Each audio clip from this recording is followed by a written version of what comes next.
taking a little break on my morning bike ride today on the ocean, so I may look a little moist. But it's a beautiful day.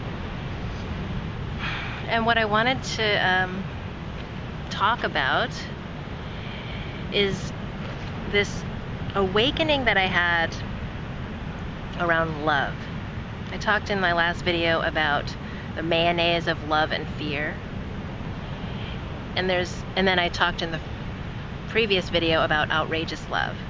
And so those two are related, and they're both related to what I learned at Success 3.0. So what surprised me about going to this conference on rewriting the myth of success in our culture is that the talks that really grabbed my attention the most, and they were all amazing, but the ones that really stayed with me the most were the ones about love and relationship. And the speakers were John Gray from Men Are From Mars and Women Are From Venus, and Esther Perel, who is an emerging name. She's a psychotherapist in practice in New York City, but she's just had some of the most clear and truth-filled statements and observations about love, sexuality, relationship, marriage, and how they are all intimately tied to society and culture. They're not independent abstract concepts that stay static. They're definitely in evolution with our culture as it evolves. And I was just surprised that love would be such a relevant topic to this discussion of Success 3.0. Because, of course, our minds are trained to put things in boxes, like success is over here, love is over here, family is over here, health is over there. And of course, the conference was about integrating and finding the connections among all things, and how any part is part of a greater whole, and that part is also whole within a greater whole. The idea of these concentric circles being the nature of reality. So outrageous love, and then this other love, and actually they're not separate as I begin to talk about it. But let me just start with how love is related to Success 3.0, and how I can say that the most simply is that this concept that was brought forth in the discussion was love is the evolutionary impulse behind all of life and evolution and existence. And so to understand that, for me, it was thinking about what is the force that brings together an electron and a proton. So if we think of an atom, it's attraction. What is the force that brings together a sperm cell and an egg cell? And then what is the force that drives that new single cell that was once two and is now one to then divide and divide again and divide again, and to develop these increasing levels of complexity and communication and collaboration and form that then constitute this being that's born and then develops and continues to develop more layers of complexity and consciousness and form? What is that underlying force? And no matter which system you look at to explain that, whether it's mystical, religious, or scientific, or other, there's still nothing that can describe that force. And so the best way to name it is love. And that to think of love as the ultimate evolutionary driver of all things. Love is what happened at the Big Bang. Before the Big Bang, there was love. And at every moment in time after that, it's all love. And so outrageous love to me, as I talked about it with the story of my grandfather, depending on where we are in our own evolution, outrageous love could mean the fight for survival, for physical survival. It's the basic level of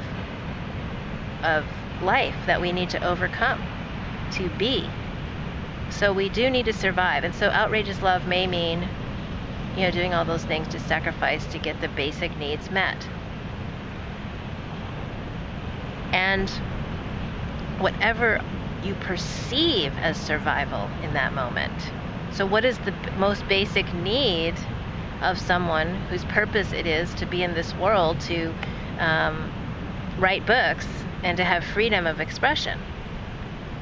That basic unit of survival is freedom of expression. So outrageous love is the act of doing what it takes to preserve that, what is most essential. The trick is that this shifts from moment to moment. So with every act of outrageous love, our point in evolution shifts, so we're in a different situation. And so then the basic unit of survival becomes something else beyond survival. Once that survival need is met, we're at a different level, and then a different level. And so the challenge is, if there's been a very strong historical experience of trauma where the levels of outrageous love required to just meet that survival need were so great that it's overwhelming to the mind or the emotional body, the psyche, so that it's so overwhelming that that being cannot exit the experience of that same survival need being recapitulated, regardless of the actual present moment circumstances. That's when we get stuck. It's when we begin to resist the evolutionary impulse of love and stay in some other contrived story of the mind about what's happening and what we need to do. And that's where this other kind of it's not another kind of love. I was going to say this other kind of love. What I mean is that's when we actually get disconnected from outrageous love and just keep acting out these other plays or dramas as if that past moment is happening now. So, something is activated in the limbic system about survival, something related to basic food, shelter, clothing, integrity of self, and then that's seen as the primary need all the time, and there's no expansion of awareness into this moment. And what is love? Where is the outrageous love of this moment? The expansive, freeing love that is totally beyond reason. I mean, let's go back again to the example of understanding what drives a sperm cell and an egg cell to combine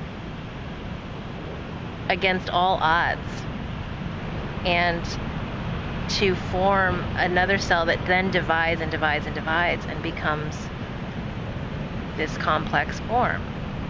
What is the drive underneath that? And does it make any sense whatsoever? It's not in the sense realm. It's not in the rational realm. It's just life wanting to be life. So, in this society, okay, look around me. This is where I live. And basically, we are in this country so far above the basic survival level, I don't even think we can even imagine what a true threat to daily moment-to-moment survival is in this country at this moment. Sitting here, listening to a video, thinking about these ideas. We're not in touch with true survival risk in our reality. However, our minds might be operating as if that were the case. So is that sanity? And, the most simple definition of enlightenment that again was transmitted during the Success 3.0 conference was enlightenment is sanity. And sanity is recognizing your true identity, but also, I would add, that enlightenment is being aware of your actual present experience in your body right now where you are. So wherever here is for you. Right now, right here. So that's another aspect of enlightenment. It's not just the knowing of your true identity, it's also the experience of your actual body in this moment right here, right now. So if I'm sitting here by the beach on a beautiful day, listening to these waves, smelling this sort of post-rain dampness of the earth and enjoying these bright green colors that only come after the rain here, noticing the changing of the clouds, and seeing all that. And yet I'm worrying about something related to, I have to do that or that. I'm not actually present. I'm not sane. So why do we feel so refreshed and alive and good, for lack of a better descriptor, after we spend time in nature or take a hike or walk on the beach or simply take in a scene of nature? I believe it now. I see that we've become more sane. We have come closer to the truth and the reality of our existence.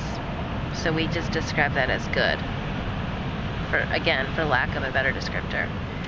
So in a way, me sitting here, taking the time to really just be here, breathe this in, and become still enough to share a few thoughts is an act of outrageous love. Because I'm coming into my present experience, observing it, and giving myself, taking this particular medium, which is just arbitrary. I like to talk versus write, because something happens when I write and it becomes sort of stilted. So this flow of talking into a camera right now is a way for me to stay more present in the words that I'm saying. But it could be any way. There's many ways to be present with your own experience. And every time you do that, it's an act of outrageous love. I'm just going to say that. When you get relaxed and still and enjoy and create, that is outrageous love. So it doesn't have to be so dramatic as the example I gave. If you're just getting through and getting by, and you live in this paradise that is most of life as we know it in this country, on the phenomenal level, and yet in your mind it's somehow a huge, it's a war. That's not sanity.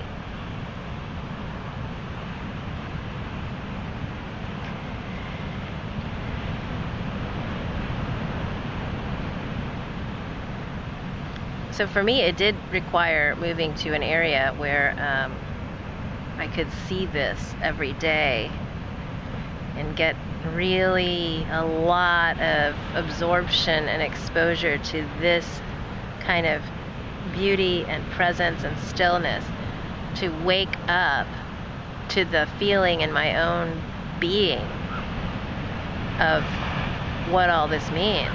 What does it mean to be present? So it might take large doses of nature for you to come into contact with this, but it's that close, it's that simple for us to become sane and to let this love live through us.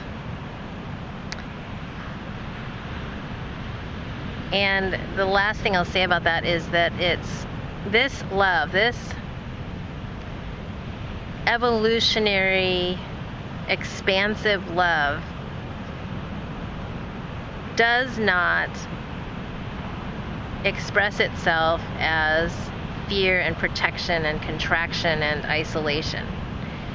It expresses itself as openness and spaciousness and inclusiveness and receptivity and just the ultimate open arms and embrace, without grasping and without this codependent need for things to be a certain way or need for other people to do and be and say certain things in order for that love to exist. None of that is the true love that drives life. That's something else, that it's another set of behaviors that mistakenly got put under the name of love in our society to serve our own kind of egoic needs. But the love of life and evolution and grandeur and expansion is very beautiful and very accepting, and it's this ultimate healing force is what I also observe.